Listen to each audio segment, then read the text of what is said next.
Welcome back to Sika Strength and welcome back to Kazakhstan. I am Owen. This is Dara. We are weightlifting coaches. We've coached hundreds into the thousands of weightlifters over many years across varying levels. We are what you would call pundits. We are what you would call commentators. We are avid enjoyers of weightlifters. We love weightlifting, and as you may remember, Tian Tao retired for the second time a couple of weeks ago after the last chance qualifier for the Paris Olympic Games in an event in Thailand. He tried his best. It didn't happen for him. He's been suffering from a lot of injuries. He came out of retirement because he didn't make the last Olympics. Hopefully, I'm hoping for a second fake retirement. Yes. A second fake seas. I think this might be the last one. I think there was a lot of pressure built up. But today we're looking at basically some of his best moments, some of our choice moments that we've picked. A buffet of Tian Tao, you might say. A celebration of Tian Tao. Maybe we might see more in the future. Hopefully he'll have a third retirement video to do. But this is, as of right now, he might do one more Chinese national comp next year. It may or may not happen. And we've looked at some of his best comp lifts, some of his best training lifts here, and just going to have a little experience. We're going to take a little trip down memory lane, starting off with the 2014 85 kilo class. 2014, possibly one of the greatest worlds in 20 odd years more in weightlifting's history in Kazakhstan. And Tian did some pretty amazing lifts. This was as an 85 kilo lifter. This was his main kind of coming out as a senior lifter, I think, or for me anyway. Definitely, I remember watching this and it being a real kind of standout. I honestly think more pairs of yellow and red Antas and those blue hook grip knee sleeves were sold after this than at any other point in history. Tian, we'd seen him on some Chinese nationals. We'd seen him squat jerking. I had found those random videos of him squatting 280 on one of the Chinese social medias back like 12, 13 years ago, maybe more. He was squatting 280 as a 77 and he was like 18 years old and he'd been gathering steam, and then they kind of unleashed him here in Kazakhstan as an 85 and he put up some good numbers. This was kind of the start of the heart attack Tian Tao, or it should have been an indication for us over the last 10 years, a kind of competition consistency that we're going to start seeing. Yeah, and it definitely, that kind of sat with him the whole way through his career. Yeah. Particularly, not so much on the snatches, but mainly on the clean and jerks. His snatch, his setup in the snatch, very indicative of the kind of general Chinese team at that time. Obviously, you would have seen him in a lot of videos, a lot of training hall videos with Liu, and their setup in the snatch always looked kind of carbon copies of each other. They squatted very similar to each other. Tian, for me personally, the level of back development was the big thing that stood out for me. Just watching him, how built his back was a kind of stark contrast to even the massive weightlifters we had seen in the kind of 80s and 90s who were incredibly jacked. Just how overdeveloped his back was amazing. So they buy into, and I remember them talking about this, not buy into, it's a legitimate reason. So, for example, Tian and Liu have longer backs and they felt like that their backs were weaker, so they had to overemphasize. So if you looked at his mid-back ass, you will see a huge amount of mass. The bussy. So then in clean and jerking, we saw him go through an interesting evolution of really high power jerks. We saw him really low jerks or low squat jerks. And then we saw this kind of, for example, this was a really low squat jerk for him. And then we saw him sometimes hit his best, I think we'll see in some of the other lifts with that mid-range, that parallel. I'm going to call that apti depth. Yes, yeah. When apti came out with that squat jerk, everyone was like, is that a power jerk? Is that a squat jerk? I think everyone would call it a squat jerk. And I think he found his best lifts at that kind of parallel range. Definitely. It's where you squat to. Where I squatted. It's definitely a defining factor of his lifting was the squat jerking. Squat jerk has always been in there in the mystique of weightlifting. If you've only come to weightlifting in the last 5 or less years, you probably would have always assumed that the Chinese team were always squat jerking. But this team in particular really were the people who brought that to the front. They really brought it into the kind of popular weightlifting culture of it being the most efficient way, or what they felt was the most efficient way of getting a bar overhead. And there was definitely a lot of excitement when we saw back in 2014, back in 2015, when we saw the Chinese team squat jerking, there was a lot of talk there. Is this the next evolution? Obviously, we had athletes like Pyrrhus Demas have very good success with it in the past, but the Chinese team bought into it massively, and Tian's lifting was kind of one of the hallmarks of it, was the use of the squat jerk to lesser or greater levels of success. So that 2014 camp was a good example of the style of competition behaviour and attempts we would start to see from Mr. Tao. So we had him miss 211, but still go for 219 for trying to make the win. And he was trying to squat jerk it. It looked pretty close for at 219. That would have been a world record at the time in the 85 kilo class. And he didn't make that, but very frequently he would clean these big weights, lull us into a false sense of security, thinking he could make them, because sometimes he did make them, and we'll see in a minute. And this is his senior world championships win in 2019 in Thailand. This was in the 96 kilo class where he totaled 410. He did 180 to 30, which blistering. If you ever total 400 kilos as a weightlifter, no matter what weight class you're in, realistically there's like 3 weight classes you'll do it. It's only people, well, not only people above 85 kilos just are going to total that, and it's such a select group of weightlifters. It's an astronomical, so start totaling into the 400s. For example, Miso Hasona was talking, he wanted to total more than 400 to beat his dad, and it was a huge life goal for him to do that in competition.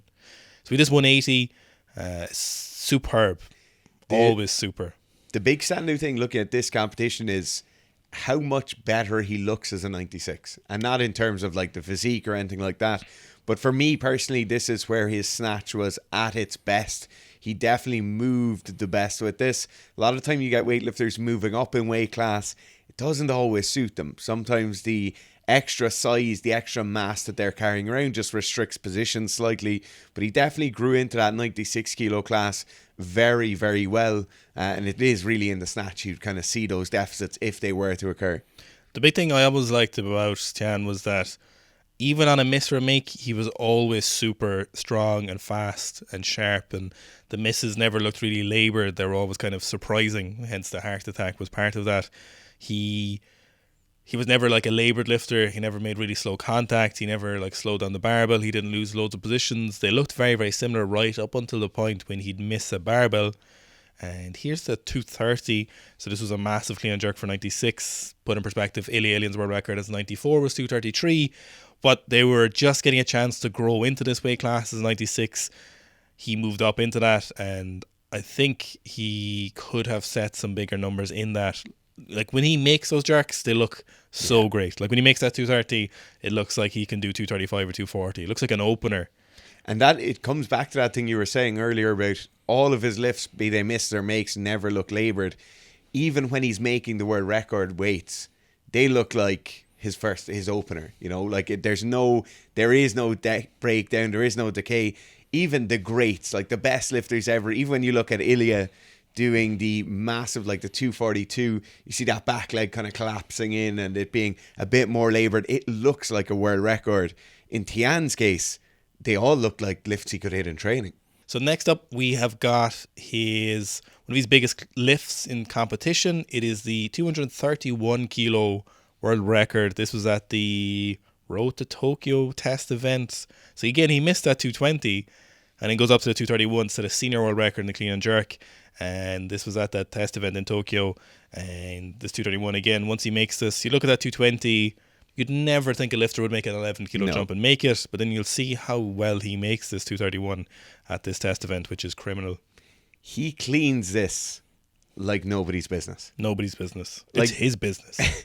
Nobody can go up 10 or 11 kilos after missing the previous one and make the clean look that easy. Now, obviously, a lot of people have that big difference in that what they can clean and then what they can clean and jerk. But I think in Tian's case, it was more pronounced than most other competitors we've ever seen. Then we have the biggest competition performance from him. We have this Olympic silver medal. So this 217 kilo clutch attempt. Again, giving everyone a heart attack. Absolutely magnificent. One of 3 people to clean and jerk 217 kilos as an 85 at this Olympics. And this was to secure that Olympic medal, which is for weightlifters, if you ask them, Medals come first. Olympic medals are always at the top of that for sport of weightlifting. And then world records and PRs and stuff are down there. But if you ask any of them, it's the Olympic medal is the top of Mount Everest. Now, here's a very interesting video. I just wanted to compare just on the subject of Chinese weightlifting. So this is 150 kilo versus 175 kilo snatch in training. And we get a little bit of slow motion. We also get this side view of this 175. And it's something that see a bit of a misconception with, and it was in particular with Chinese weightlifting. When it started and it's still present, and as amateur weightlifting gets bigger and we get this kind of selling, your unique selling point maybe for your coaching, your programs, and you're saying that this is your Chinese weightlifting. And there are certain flares to those things, and that's not ragging anyone's business. It doesn't mean you're not a good coach. It's irrelevant to your capacity as a coach. No, it's too hard to say what makes you a good coach. But there was this idea that Chinese technique had developed this modern technique, or that there was this new way of lifting. In reality, this was simply somewhat artistic flair when you look at the lifting. But if we go to base principles of what makes a good lift, this angle shows us really well what makes a great lift in the snatch, clean and jerk. And it obeys the principles that all great lifters have had to obey since the era of modern weightlifting, since you can start making contact. It is a rearward movement of the barbell. Shoulder angle generally staying on top of the barbell or moving in front as that barbell moves back towards them. This traditional S curve is what they obey. Now then we'll get this thing where people talk about they're not moving their feet or stomping their feet, but they also move their feet. You know, Liu in his clean doesn't particularly, but in his snatch he does. Li Febin does. Shi Jiang sometimes moves his feet. Tian Tao moves his feet very, very aggressively. And we're looking at super small nuances. And Gabriel lifts his feet this high off the ground, and Tian Tao lifts his feet just a little bit off the ground. And we're focusing on such minor nuances of lifting that they're completely irrelevant. They're sections of the lift that so many amateur lifters don't have right, that when they focus on these little bits of the lift, that you're missing the forest for those trees. You know, if we look at the side lift, and if we were to get a bar pad of this lift, you would see that traditional S pad, and that's what you need to be worrying about. Technique is obeying those particular principles rather than worrying about that.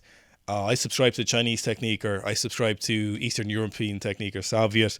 They're smaller principles, and you kind of miss the forest for trees when you get too zoned in on some of the nuances. Now, that's not to say technique isn't massively important. It's one of the most important parts of weightlifting, but focusing on the right parts of technique is the important thing. Yeah, I definitely think those small flares are like the amount of salt and pepper you'll put in a meal at the end. You know, Yes. like everybody's making spaghetti bolognese. Everybody uses the same recipe. Some people just flavor it slightly differently. Now here we've got his biggest training lift, which was 180 kilo snatch. Mass strength had this up, so this was when he was in 85. So we saw him snatch 180 in competition as 96, which is his best competition snatch is 96. So I don't believe that this is his best ever training lift, and we may never see his best training lift in the snatch or the clean and jerk. But this 180 as an 85 was something else. Spectacular. Super lifting. Yeah, it's so smooth as well. Obviously, we tend to hit training lifts slightly heavier than competition lifts for a whole host of reasons, and people will name some nefarious ones, but one of the main things is just being able to have multiple attempts at a snatch without having to worry about the clean and jerk afterwards, or without having to worry about what you opened at versus what you're going to finish at. It is, I think a lot of the time people will name some other reasons as to why the lifts are so massive in training versus in competition, and there's a lot more to it than that. So then we have a series of just increasingly heavier clean and jerks in training. Lots of 220 clean and jerks in 85, which would have been equal to the world record or over the world record, depending on what year he was doing these in. So this first one is a 220 full depth squat jerk. Again, like Dara was talking about, lots of time available to him to kind of repeat that. Then we have this 221 in competition as an 85, which was over the world record, and where he nearly blew his back out standing up with that. Yeah, we didn't see that too often in his career, where you get something or a weird quirk like that. This does highlight that kind of massive back development like I talked about earlier. When you see him from the side and you look at the back of his singlet, he has a noticeable gap between the ending of his erectors and where the singlet kind of goes straight up. You'll have a gap there between the lower and upper trap. So it is just crazy levels of back development. So then we have this 225 kilos as an 85. We saw some very, very big cleans from him as an 85, but we saw numerous really heavy clean and jerks in training. And once again, they were such a, not a lie, but they were like, it was so confusing because he would just nail these lifts and then just screw us over when he went to competition. So this 225, just absolutely like an opener. The major unanswered question I have about the clean is how heavy he could have gone if he wasn't wearing a bit of jerk. Yeah. Do we think it could have been 236, 240? There's just no way of knowing because obviously he's missing those jerks, but also you just don't know the fact that all of his lifts look so easy. We just don't know what that kind of upper limit would ever have been. So then we have his best power clean on camera. So we have a 200 kilo power clean here. So just come on to it. So this was probably one of my favorite power cleans ever, the 200 kilo power clean. And the really interesting thing about Tian is that in terms of his clean, he gets that barbell up really high without bending his arms. So there's actually a really interesting video of him giving technical feedback to amateur lifters on Squat Jerk Journalist YouTube. And he ranks in a couple of people about bending their arms and not pulling with their arms. And for him, it kind of favors, if you watch him standing, his arms just hang near his hips. There's like, if you look at Pierce, Dimas was similar, who got that barbell really high without bending their arms. And for things like the power clean, that's super useful for bar height. For having a sweet power clean, getting that barbell into your hip without having to roll the barbell in is very, very useful. Here's his best ever clean and jerk that we've seen on camera, on the competitional training, which is a 233 kilo clean and jerk, which may or may not be his best clean and jerk. It's certainly the best we've seen or the heaviest we've seen. And, it takes a lot for everyone in the Chinese training hall to stop and watch you lift. My God, yeah. There's just so many athletes training there. So many great athletes training there. Yeah. Let's look at that 233 again. First time a clean looked slightly hard. Super cleaner. Super. Yeah. It was just, obviously the timing on this one isn't ideal, but the timing on nearly every clean we ever saw him do was perfect. No wasted time in the bottom, no massive kind of crash into the bottom. He's immediately using that stress shortening cycle and bouncing back up out of the hole. Now for the section you've all been really waiting for is Tian Tao squats. So we obviously had to pick a choice number of these squats. And we've got, first of all, what we think is his heaviest is an 85, which is 310 kilos, which is absolutely massive. You can't tell me he couldn't do 320 that day. No. You can't tell me. I will not believe you, sir. No. Sir? Sir, I will not believe you. Then we've the 270 by 6. I remember thinking about that when this came out, being like, fuck, I need to rep 270 someday. Haven't got 6 yet, but I did get 5. But this 270 or 6 was something crazy. Yeah. Crazy. Again, he was definitely an 85 at this point. The really underestimated part of his squat, or the kind of big thing I always look at, is how much he drives with his upper back into the bar. Like, as he's standing up, he's working so hard against that bar the whole time. It's absolutely gorgeous technique. Well, when we talked to Dr. Seth for that video about not good morning your squat, and we asked him what do the Chinese teach their lifters, and he said they just focus on back tightness and whatever way that lets you have a tight back, if that's maximum extension, if that's neutral, if that's blowing into your belt, whatever it is that allows you to have a tight back, like Mr. Tao here, is the main goal, as that's the best way you can express your leg strength. Then we have this monstrous, this is craziness, 280 kilo front squat. So I'm not sure what weight he is here in terms of weight class, probably somewhere around the 96 lifter, but it's kind of hard to tell. But a 280 front squat, when you think about that, Alien put up a 290 front squat, and that was his best, he said, when he was competing as a 105.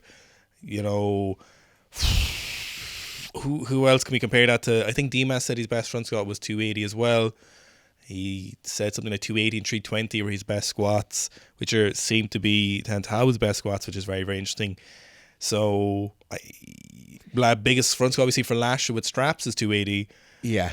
I can't think of anyone else who's moving anywhere these numbers. Gabriel said he probably would have done 280 if he was ever allowed max out. He was doing 250 for triples a couple of times a week, which I certainly believe he would have done 280. Yeah. But other than that, who else would have done or could have done or did do 280 front squats at any weight? Yeah, and I think if we're being realistic as well, Tian is going to sit on that pedestal of one of the greatest squatters of all time in weightlifting. In anything. Yeah, it is just absolutely amazing. I love his front squat technique as well. A lot of people are kind of worried about pushing their knees out to the side. He really does use that kind of external rotation on his hips there. Not quite as much as someone like Tashiki would, but he really does get his knees out there. So here is one of his heaviest reps for set, or reps at a weight, which was 300 kilos for a set of 4. This was around the time he did the 320, which we'll see in a second. So this was 300 kilos for a set of 4. Remember, he was never a super, never triple digits body weight, and he squatted in 300 for 4. And then here's the magnanimous, the magnificent, the massive 320 kilo squat. My God. So I think around this time he was an 89 kilo lifter. I don't think he was a 96 when this was done. This is a couple of years ago. And in terms of pound for pound, this is literally one of the greatest squats of all time for anyone. And in terms of high bar squatters, 320 for non-supers, for anyone who's like 110 below or 115 below, is... fuck it, even if you include the 120 kilo lads, 320 kilos below is a double digit club. Since weightlifting started, realistically we're only seeing people since probably maybe the 70s onwards who weren't supers who could squat 320 or more. Like, you could probably go through to name the people who squatted 320 who weren't supers. And even if you add in the super heavyweights, you're not really getting a whole lot more. Maybe you're doubling the number. Yeah. You're probably into triple digits number of people who could squat 320, but so few people were doing this at sub super heavies, and so few people were doing this at sub triple digit body weight, so in the double digits, so in the 90s or whatever, which is probably was at here. Like, this is literally one of the best squats ever, and it's a full depth high bar squat, which in my opinion is the best. Like, so it's kind of putting it as one of the best ever squats. I actually think as well it's worth noting, no belt. I think he's a cheater belt, like you. I don't think he has on that one, does he? No, he does. I'm sure he does. He has it on the singlet there. No, he definitely has a belt. You can see that. Does he have a belt? But also... Not that it matters. The blue knee sleeves as well are like... It's like wearing tissue paper around your knees. Like, it is... When we look at... And this is in no way ragging on powerlifting or anything like that. But the big powerlifting belts, even the SBD knee sleeves, do make a difference. But... I would contend for weightlifters, those things don't make as much a difference as powerlifters. And you can see a lot of times you'll see the lifters doing them and then they'll just not wear their belt for a while or knee sleeves, and they'll hit very, very close. Now, they do make some difference, of course. That's why they wear them. But those knee sleeves aren't doing anything, obviously. No, absolutely not. If you need a bigger squat, one of the best ways of getting there is downloading the Sika Strength app. You can have a look at the Road to Anywhere 1 and Road to Anywhere 2 squat programs. So these are 8-week and 12-week respectively blocks. Squatting twice a week with all your accessory work included in there. We get regular 20 kilo PBs, 25 kilo PBs for standard athletes running the programs. All you need to do, download the app. You just enter in your details to make it count. You don't need to pay or anything like that. You just use the free trial. You can check out the programs and see how they work for you.